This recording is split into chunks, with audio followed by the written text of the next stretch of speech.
Noong Oktubre 14, 2025, naglabas ang Department of Budget and Management, DBM, ng dalawang bagong Special Allotment Release Orders, TAROS, bilang bahagi ng tuloy-tuloy na pagsisikap ng pamahalaan na palakasin ang depensang pandagat ng bansa. Isa sa mga saro na ito ay inilaan para sa isang mahalagang proyekto ng Philippine Navy na nakatuon sa pinakabagong klase ng mga barko nito, ang Raja Sulaiman Class Offshore Patrol Vessels o PVS. Layunin ng proyektong ito na paunlarin ang mga sistema ng armas, sensor at kakayahan sa labanan ng mga barkong ito upang maabot ang antas ng mga modernong warship ng mga kalapit bansa.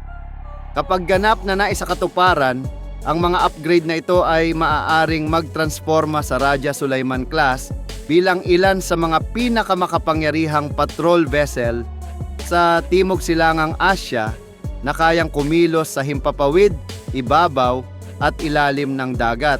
Ang bagong inilabas na saro ay kumakatawan sa 10% advance payment na ilalabas pagkatapos mapirmahan ang kontrata. Ayon sa mga tagaloob ng depensa at ulat ng Max Defense Philippines, kabilang sa proyektong ito ang pagkuha ng Modular Towed Array Sonar Systems, isang makabagong teknolohiya na magpapalakas ng malaki sa kakayahan ng Navy sa Anti-Submarine Warfare, ASW. Ito ay isang malaking hakbang pasulong para sa Philippine Navy.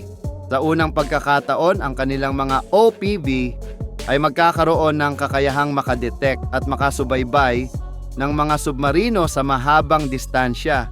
Isang kakayahang dati ay limitado lamang sa ilang piling barko ng hukbong dagat. Palalawakin nito ang saklaw ng Navy sa ilalim ng dagat na magbibigay ng mas mataas na antas ng proteksyon para sa mga barko at sa mga karagatang saklaw ng Pilipinas. Ayon sa Max Defense Philippines, ang unang barko na tatanggap ng bagong modular task ay ang ikatlong unit ng Raja Sulaiman Class na tatawaging BRP Raja Humabon, PS-22. Magiging prototype ito para sa mga susunod na barkong planong isailalim sa kaparehong modernisasyon. Ang mga barko ng Raja Sulaiman Class ay orihinal na idinasenyo sa pamamagitan ng fitted for but not with FFB&W approach. Ibig sabihin, mula pa sa simula, nilagyan na ang mga ito ng mga nakalaan na espasyo, linya at structural na connection para sa mga advanced system na maaaring idagdag sa hinaharap. Ngayon, ang matagal ng planong ito ay nagsisimula ng maisakatuparan. Bukod sa sonar system, idinisenyo rin ang mga barkong ito na may mga lugar na nakalaan para sa mga hinaharap na upgrade sa armas. Kabilang dito ang mga torpedo launcher para sa anti-submarine warfare, mga mounting area para sa hindi bababa sa 4 na anti-ship missiles, at isang 4-cell vertical launching system is VLS na akmang gamitin ang Korean Vertical Launching System, KVLS Compact. Ang modular na disenyo ng mga barkong ito ay nagbibigay daan sa Navy na unti-unting i-upgrade ang mga ito batay sa pondo at availability ng mga sistema. Sa ganitong paraan, ang isang ordinaryong OPV ay maaaring mag-evolve bilang isang multi-role combat platform na may kakayahang ipagtanggol ang sarili at magsagawa ng mas malawak na operasyon.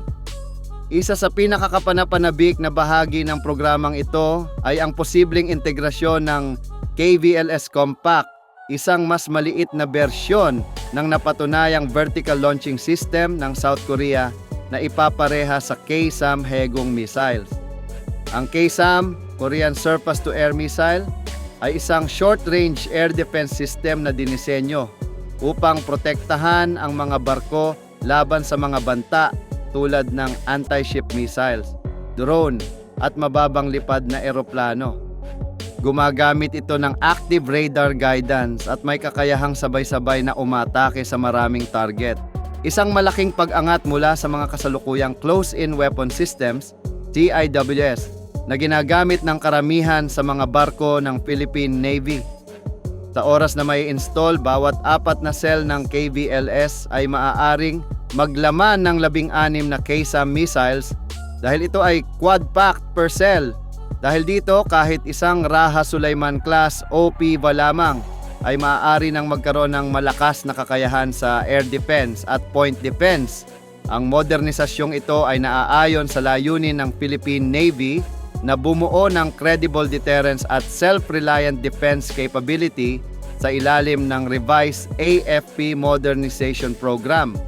Sa mga pagpapahusay na ito, ang mga barkong Raja Sulaiman class ay hindi na lamang magiging simpleng patrol vessel. Magkakaroon na sila ng kakayahang manghuli ng mga submarino, depensahan ang sarili laban sa mga air threats, at suportahan ang mas malalaking combat ships tulad ng Jose Rizal class frigates at Malvar class frigates sa mga operasyon ng buong fleet. Sa huli, ang proyektong ito ay hindi lamang isang teknikal na pag-upgrade, kundi isang makasaysayang hakbang patungo sa pangarap ng Philippine Navy, ang maging isang moderno, matatag at may kakayahang puwersang pandagat na epektibong makapagtatanggol sa soberanya ng bansa at makapag-aambag sa kapayapaan at katatagan ng rehiyon sa Indo-Pacific.